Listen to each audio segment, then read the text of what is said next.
आप सारे के सामने एक बच्चा जिसका नाम हिरदेश्वर सिंह है, 4.5 साल का बच्चा आप जी के सामने तबले की एक पेशकश जी है वो करन जा रहा है।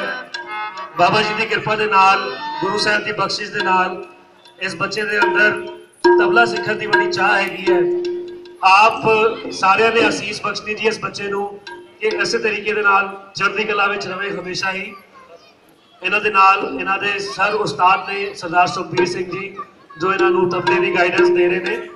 आप सारे के सामने सरदार हिरदेश्वर सिंह जी तबले की पेशकश वास्ते तैयार ने। 4.5 साल का बच्चा है जी।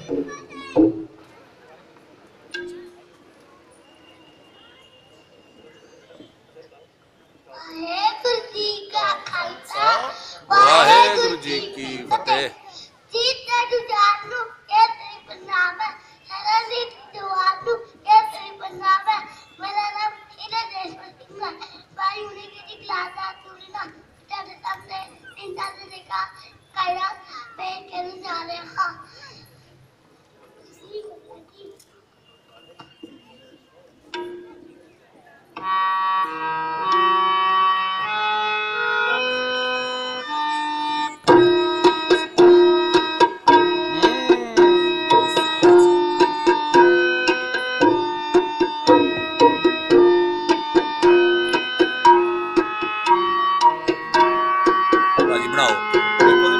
पढ़नी ही और कुछ नहीं करना।